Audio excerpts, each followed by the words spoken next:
Hello, everybody. Welcome to a off day of the Saturday morning RPG show. My name is Jordan with a silent PH in the middle, and we're going to talk about.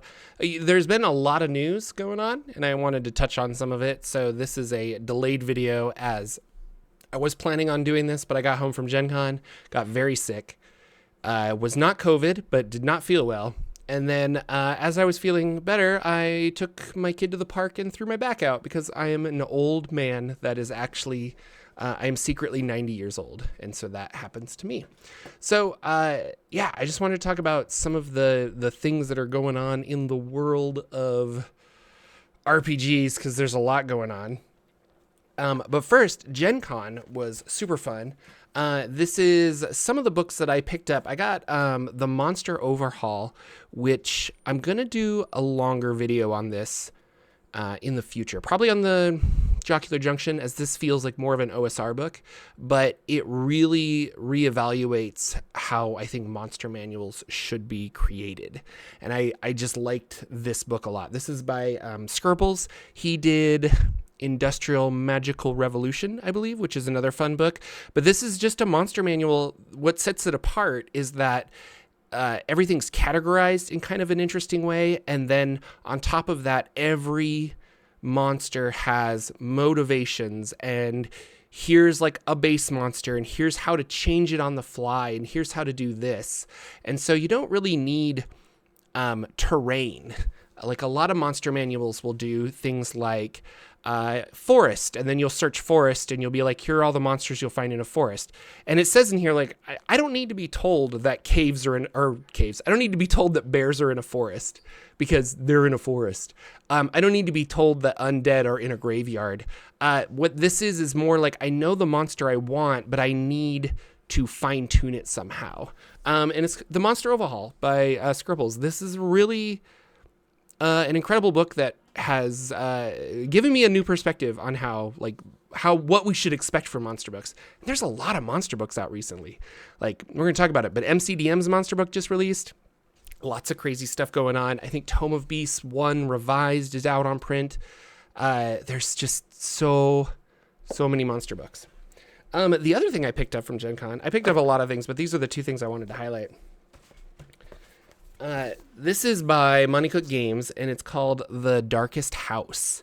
And The Darkest House is kind of like a horror, I shouldn't say horror, but like a mystery, maybe it is horror, mystery horror kind of adventure setting thing. But the cool thing about this is that it's system neutral, and it's written in such a way that you can incorporate characters from whatever system you want into this, because it is a weird, different space. Physics behaves differently, so like your magical spells aren't going to get you out. So you could pull in your D&D characters, or you could pull in your Pathfinder characters, or you could pull in your Cypher System characters, or you could pull in blah blah blah blah. Like maybe your Kids on Bikes characters. I thought this would be like a great supplement for Kids on Bikes. I want to say this was originally released digital. Money Cook's been trying to push that digital aspect, and every page has a QR code. So I haven't super dug into this yet because I've been reading the Monster Overhaul, and I've actually been reading a lot of Pangea, which is a really good book as well. But this is on my next to read list. And then I got a bunch of zines. I ran into Matt Melton. I ran into Ben Melton. And he gave me the Willoughby Hall, and that was really fun. And I ran into JP Couvert, and he gave me a ton of zines. So I got his Goons and Ghosts, which is his like Ghostbusters kind of RPG, and then a bunch of like system neutral one shots that he wrote. I'm really excited to go through those because I loved Dragontown, and there's a link in the Jocular Junction, or there's a video on the Jocular Junction about Dragontown. So yeah, lots of really cool stuff. I did buy some like pretty dice. These are like the cool Tasha's dice that I got. It was fun. We did True Dungeon, a lot of good stuff. But then like some things happened in between, like while I was at GenCon and while I was sick. So we're gonna transition over to this. Oh, and that's still the old name. Oh no, gotta change it. You ready for this? On the fly RPG show select. Okay. So, RPG show. Here we are, Saturday morning. I'm in the lower right there. This is my desktop. These are our show notes. I want to talk about, I played Bane, and this was a lot of fun. So Bane was kind of, a lot of people are throwing out the words like RPG killer. And Bane was listed as one of those. We played, I played with the Hype Goblin, Sarah the Hype Goblin, and Ted from Nerd Immersion, and LB Hack 'em Up, and Josiah from Dungeon Dad, and a couple other people. It was a lot of fun. I didn't like my character, and I did not have as much fun, I feel, as my friends did. They were talking that it was like, oh, this is really great, and I love this system, and I love this mechanic. There were some fun, interesting mechanics about it. I'm not super sold on it yet. I want to play again. I want to kind of like read more. And I think, honestly, I chose a Dwarf Ranger, and all of my abilities didn't do things that were fun or interesting. So I really feel like I didn't get the best experience of it. But speaking of Free League, this is on my, so speaking of Free League, they are producing Bane, and they swept the ENNIEs. So the ENNIEs happen at GenCon every year, and this time it was, I say Vaesen, I'm not sure. A lot of people pronounce this differently, but like Vaesen. But this won, Free League Publishing won the best overall, I think. Yeah, best adventure was this Seasons of Mystery. So pretty cool. And if you're unfamiliar with Vaesen, it's kind of like, it feels like not the League of Extraordinary Gentlemen, that's what I was going to say, but like, you're kind of like a Men in Black, but for fantasy creatures in the like 14 or 1500s, or maybe not even that, maybe like the 1900s. I'm not sure if there's guns or not, but like, you're a secret society that's out to protect the world from fairy and creatures. And so you're hunting trolls and stuff to like protect other people.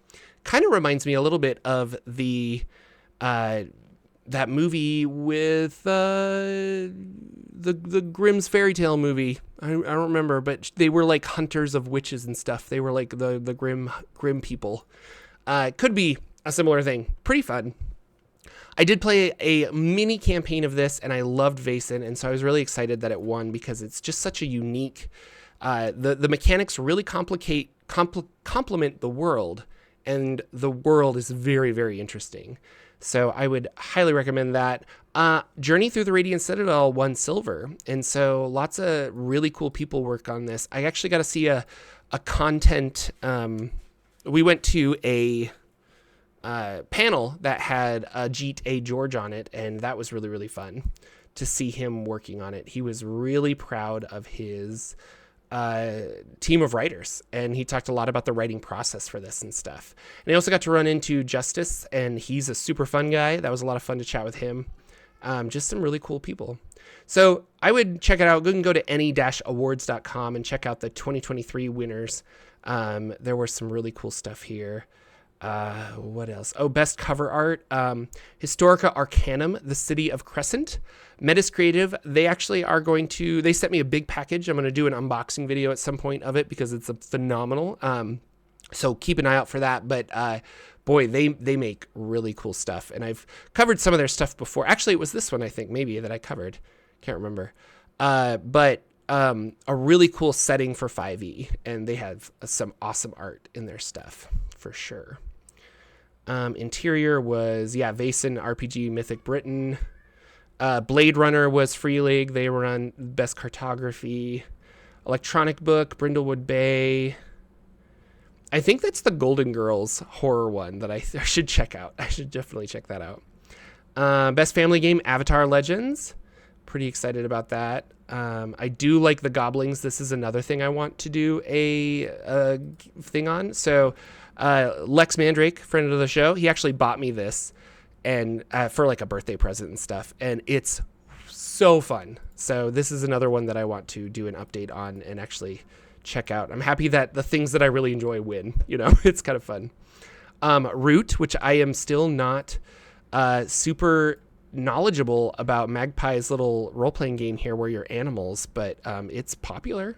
Like, people like it. Yeah, best game, Fabula Ultima. This is a tabletop JRPG. I should check that out. I don't even know about this. This is amazing. So lots of really, really cool winners. The ENNIEs are fun. I've actually never attended in person, but I like to follow it. Oh, and then Seth Skorkowski won like best, what did he win? Like RPG podcast? Yeah. So Seth won. That was really, really cool. He's a cool guy and super fun. Dolmenwood. This is a Kickstarter that has been in the works for a while. So if you like old school essentials and you want to do, you want to pick up old school essentials, I would actually go for this. And you can get old school essentials is written into this campaign. So it's the OSE rules by Gavin, but he is expanding it on this campaign setting called Dolmenwood that he's been working on for a long time. And it's really, really cool. It started as a bunch of zines called Wormskin, and I bought all of those zines, and they're very fun reading through them. And then there was an adventure called The Daughter of Elfland's King, the King of Elfland's Daughter, something like that. I can't remember. That a lot of people talk about, and it's really, really great. So Dolmenwood is out. This hit $200,000 in like 45 minutes. It's almost at 1 million as of today, and it has 26 days to go. So I think you guys should check this out. This is something that a lot of the OSR sphere has been waiting on and looking forward to. And Gavin's, he really focuses on quality, not only with his like writing and books, but also just like the physical of his books. So it'll be stitch bound with a bunch of really cool stuff. And I think it's going to be big, and this is awesome. So if you want to get on the ground floor, this is a good way to do it. Not sponsored, but I would encourage you, because a lot of times people wanted to pick up old school essentials after the Kickstarter ended. And it's like, well, that's all we printed. And so they didn't have a lot of the extra sets, and it kind of became a problem to collect later on. So, Dolmenwood for sure.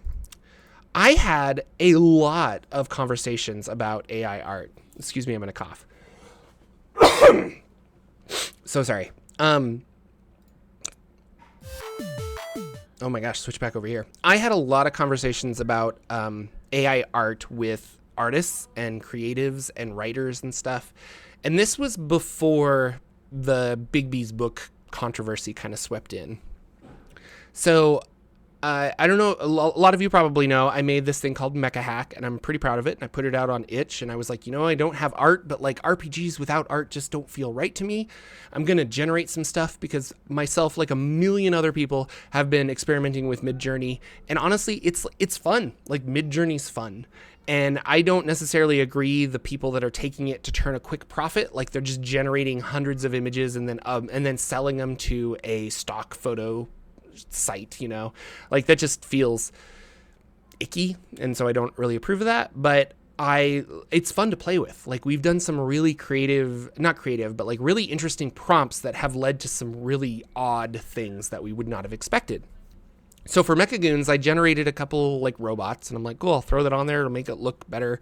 I like it. Awesome. But after talking to a lot of these AI art people, I came back from GenCon and ended up taking the AI art out. And I was like, I think I would feel more comfortable hand drawing something, or even being like placement here, or just experimenting more with Photoshop. And that will take some time to play with. That'll take some time to play with Photoshop and public domain images and stuff. But like it's very doable. And I think I can do this 100%. So while I'm having all of those talks with some really great authors and stuff, the Bigby's book came out. And Bigby's book has some AI tweaked art.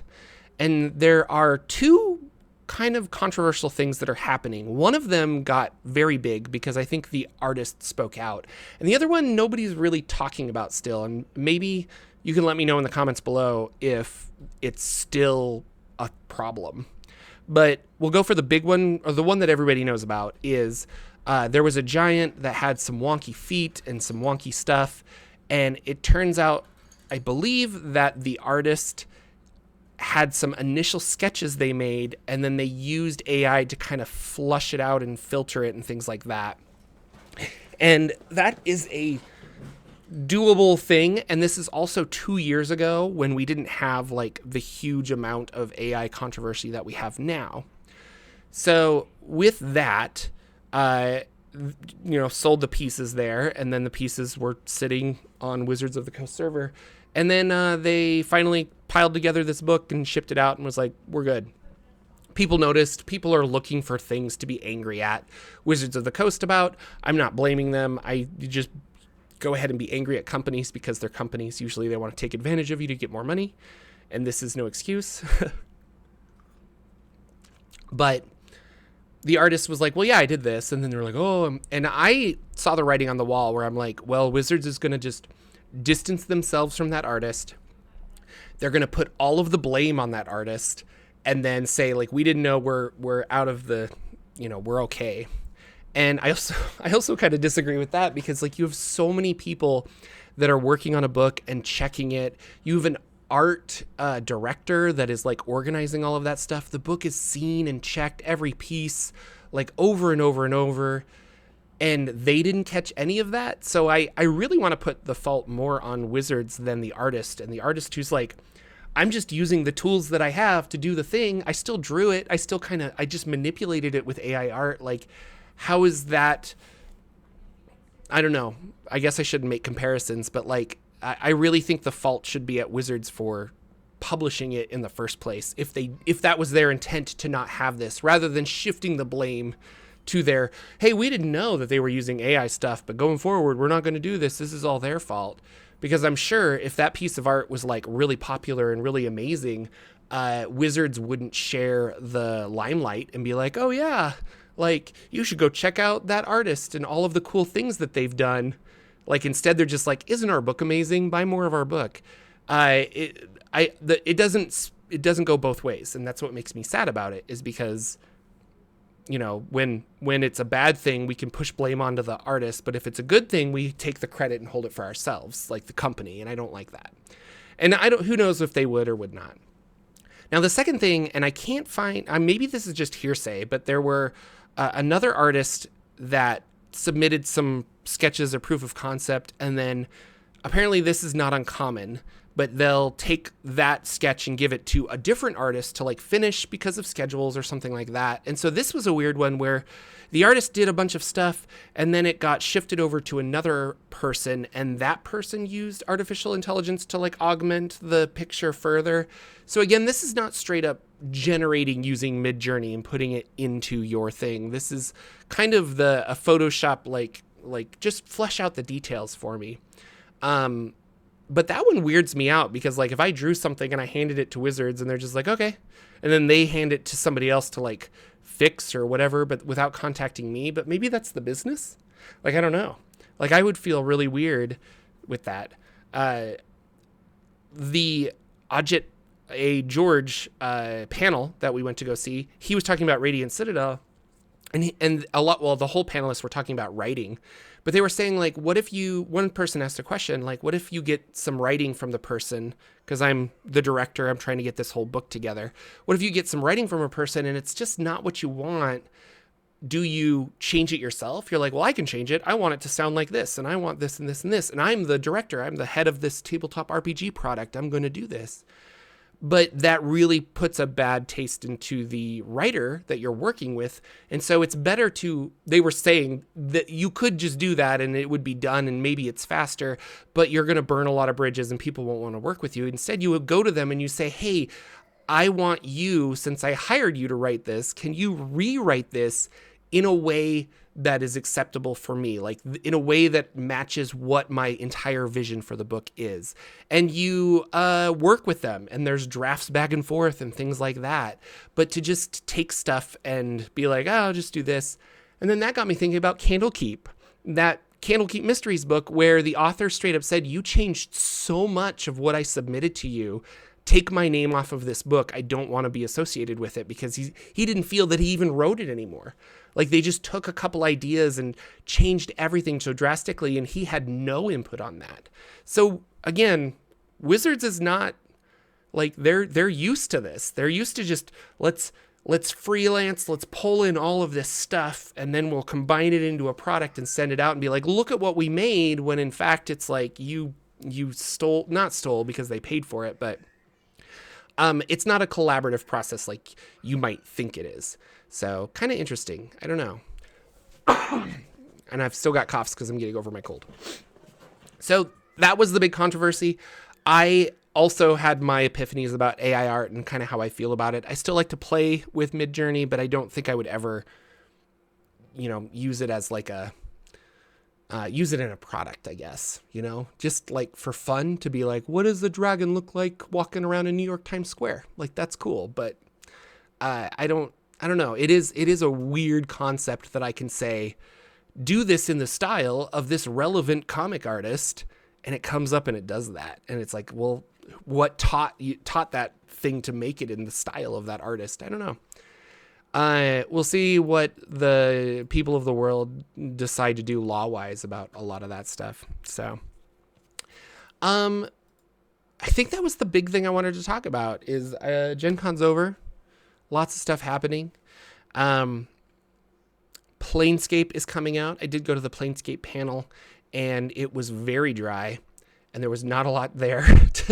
They didn't really announce or anything. They just showed off some art. If you saw my video on like covering the different things that I saw on the covers, I was mostly right about all of those, but they didn't hint at anything really, other than the campaign will be mostly in the Outer Planes. And some people were talking to me after the panel. They're like, are you excited for that? I'm like, I am, because the original Planescape has so much information about all of the different planes of existence, but there's only one very small book about the Outlands that connect everything. And so if we could get more information on the Outlands and have it more fleshed out, and like just a solid adventure that takes us there, I think it could be a lot of fun. And I'm curious how they're going to handle the magic. And they said that you would go all over the Outlands, like directly to the Spire, all the way to the different gate towns and stuff. So it could be a very clever way to explore the Outlands through a fun adventure. I don't know about monsters, if I need monster manual stuff for that, but we'll see. They showcased a couple monsters, and I'm like, I don't know. I'd really like more setting and more substance to use mechanically to make Planescape feel like Planescape. But I could be wrong. Some really cool people are working on it, like Justice that I met. He's working on it. He's like one of the big writers for this, and he loves Planescape. And so it could be a really, really great book. We'll see. I have stopped being excited because of Spelljammer. Like, I was very, very excited about Spelljammer, and I was very let down, and just play the older stuff, because a lot more love went into that, which is another video topic I'm thinking of, is like capitalizing on nostalgia versus something like Dolmenwood, which is not capitalizing on nostalgia, is very original and might be amazing just because the amount of love and care that has gone into that Kickstarter. And I would much rather play something where somebody like super, like, this is something I'm super passionate about, rather than like, well, I did love Planescape as a kid, and this new Planescape's coming out, but it won't ever capture that same feeling. So I don't know. Maybe I'll just play old Planescape kind of thing. Really curious about that. Regardless, Planescape's coming out late October, I think, maybe November. And before then, we're getting the Book of Many Things. Now, the Deck of Many Things is a magic item in the world, in Dungeons & Dragons. It's been there for a long, long time. And I think it's only like 20 some cards. The Book of Many Things is going to have that card deck expanded to a full card of 52 cards, I think, full deck. But also, it has, apparently, according to Ted, this is like the book of the season for D&D. Like, this is awesome. And I didn't get to go to this panel, but after talking to him, I really think that this could be an excellent book, because it gives the DMs tools to utilize a specific magic item. And I really, really like that. So the Book of Many Things has the deck, and then the deck has all of these different things that happen to it. And so when you pull a card of like you gain a level, the book will have advice on like how to handle that. How do you handle players that are like different levels? Or if you pull a devil now stalks you, you go to this page. Here are a list of devils and reasons why they would be after them. Here are some adventure hooks to turn this random magic item where they pulled a card to turn that into a full adventure of like, we got to save our person. You pull the card where like they're zapped to the astral plane and they're stuck there indefinitely. Well, here's how to treat that. Like, here's a way to turn that into an adventure. So you're taking a magic item, the Deck of Many Things, which is traditionally a very toxic magic item and known for ending campaigns. So like, oh, well, let's do the Deck of Many Things. And a lot of people will look at you and be like, oh, so the game's over, because you realize once we start pulling from this, like the entire campaign is done. Like it's like, or we can't keep following because, you know, somebody's trapped in a block of ice in the Nine Hells or something, and we have to go get them. But turning that like bad item into something very functional and you could use at the table. So I think that'll be a really good book, and probably the type of book that I would want as a dungeon master for Dungeons and Dragons. We'll see. Like, we'll see how it turns out. That's coming out before Planescape. So if they have a big hit before then, well, more power to it. Let's see how it works out. And I think that's all I really wanted to talk about. This is a weird show. We have not been doing content because people have been on vacation, and then I wanted to cover some of this stuff because there was a lot to go over. So subscribe here. Please check out the Jocular Junction Substack so that you can listen to this podcast in audio form. And or sign up for the mailing list to be notified of new projects. I won't sell any of your emails. I just kind of put it out there to keep you informed if you're interested in the things that I do. But I don't sell anything. I don't notify you willy-nilly. It's all that kind of stuff. And then subscribe to Jorphdan and subscribe to the Jorphdan's Jocular Junction for all sorts of extra videos coming out that I'm working on. Thank you guys for watching. I believe Lucian will be back next week, and then we'll have like a regular show. And I will see you guys all in the next episode. We'll see if I can find the outro, though.